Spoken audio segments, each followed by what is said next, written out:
Hey, what's happening, Facebook friends? This is Justin Yule at the Transformation Club, and I want to share actually an article that was shared with me about decision making. A friend of mine, actually, well, one of my team members, actually shared this with me because I reminded her of some of the things in here. One of the things in particular, but decisions are.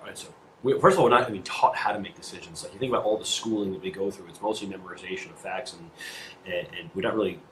I mean, I don't know how you define learning, but decision making is a thing that people struggle with. They really have a hard time making decisions, and I know I can struggle with that myself.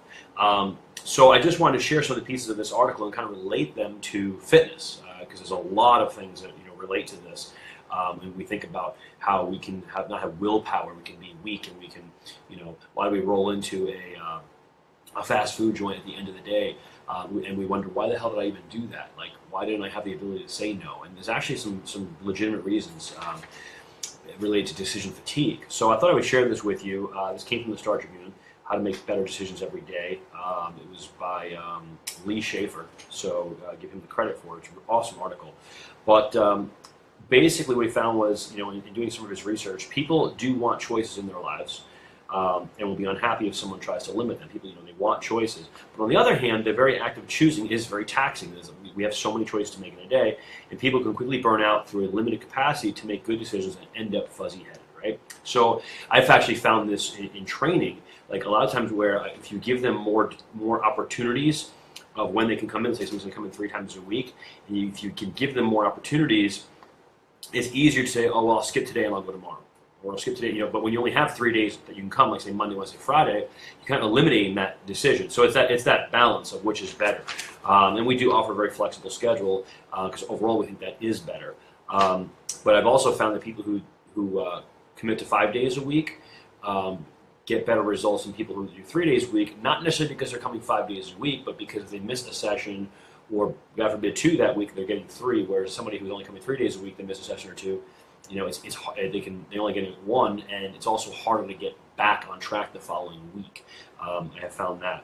So decision fatigue and loss of self-control are very closely related, and this is where I was thinking about what happens why do you drive through that fast food restaurant? So let me just read a couple paragraphs here.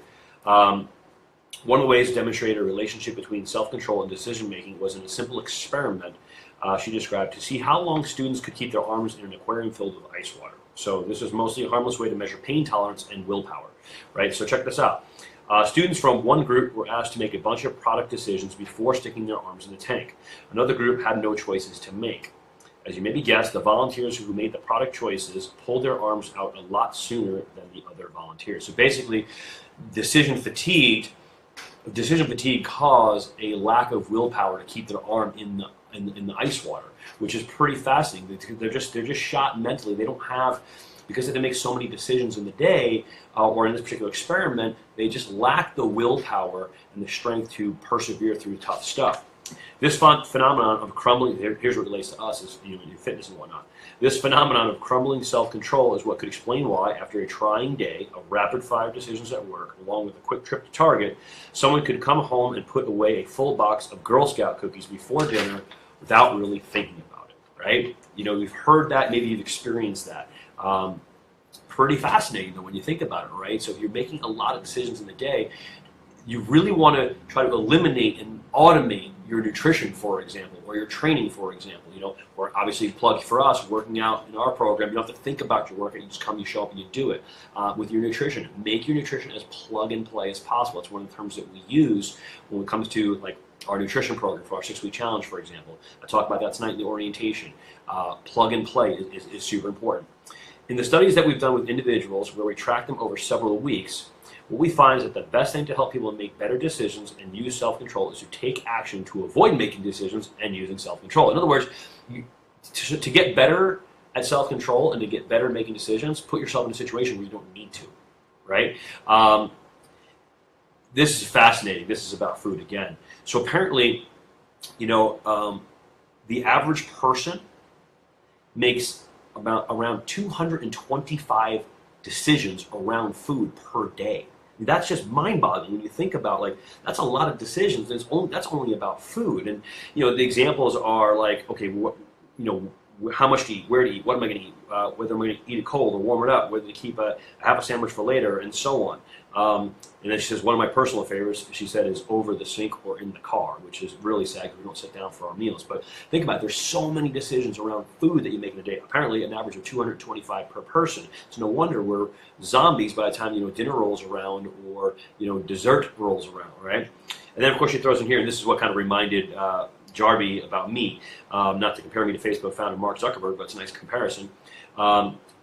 He certainly knows all about this, as it's not just some personal quirk that has him coming to work each day wearing the same thing, a gray t-shirt and jeans or a hoodie and jeans. And I know a lot of successful people do this. I've met many of them. I've watched, like Steve, I've never met Steve Jobs, but he was alive, he did that. Dean Jackson is a mentor in the marketing world, and I've seen many, many others literally kind of have a uniform. And I do too. You're generally, most of the time, unless I'm on a different laundry cycle, because I just don't have enough, you will usually see me in black shorts, because I obviously went to the gym, black shorts and a blue top. I mean, that's pretty much standard procedure. I have several of the same exact blue tops, several of the same exact blue shorts. That's it, man. In fact, I was just packing for Vegas. I'm going to Vegas tomorrow. And if you look at my clothing for the daytime, just where we're hanging out, it's literally black shorts every day, the same exact blue tank top every day, and a blue top every day, and then my socks. I mean, it's literally the same thing every day. It's just, I don't have to think. I just, one less thing. That kind of happened automatically, I think, maybe because I went to private school and wore a uniform every day for 12 years, so I didn't have to think. And then, like, when I got into this field, I was wearing uniform for training at the clubs. When I moved into the corporate office, man, I would literally, I was like an idiot when it would come to trying to decide what to wear, in terms of like slacks and a shirt and a tie and all that. It would drove me bonkers, right? It's just more, it's decisions I don't want to deal with, right? Because I have more important things to focus on than what I'm going to wear that day. So that's just one thing that I do. Unfortunately, I have the flexibility to do that in my position. But basically, Zuckerberg once described choosing what to wear for work or what to eat for breakfast as just the kind of silly decisions he tries to avoid making. You think about, you go to Starbucks, so they've got a stat in here. Starbucks has famously claimed to offer 87,000 beverage options. I'm certainly not condoning Starbucks, but when you do go, you see a lot of people order the same thing every day, one less decision, I suppose. But unfortunately, most of those decisions are loaded with 50 grams of sugar. So a couple other things here I want to share with you. On the way back to, this is the author, on the way back to the office after this presentation, the thought occurred to me that I've almost certainly misunderstood what's happening inside the heads of most highly disciplined people I've observed in life. These are the admirable kind who always eat healthy foods at lunch, seem to never skip a workout, leave happy hour after just one beer, and never complain of financial troubles. All situations I think we'd all like to be in. It's now apparent that they are not consistently good decision makers and don't possess some sort of iron will. They had instead developed habits to take over a big chunk of the daily activities that many of us have to decide every day, so they aren't really making decisions at all. Again, automate things as much as you possibly can. That also meant, of course, that when the time came to make a choice about something that really mattered, they probably had plenty of capacity to choose wisely. So, great lesson. See what you can in your day automate and just make simple and standard. We get so caught up in I want to have variety. I don't want to eat the same breakfast every day, or I don't want to wear the same clothes every day, or whatever it is. You know what? If you have bigger things that are important to you that require some decision making and some willpower, try to automate all the little things as much as possible, and you will find that decision making and willpower come more naturally. So, fascinating article. I really enjoyed it. So I thank Jarby for sharing that. I'm going to keep that. I'm going to file that for later use. Probably write an article about it myself.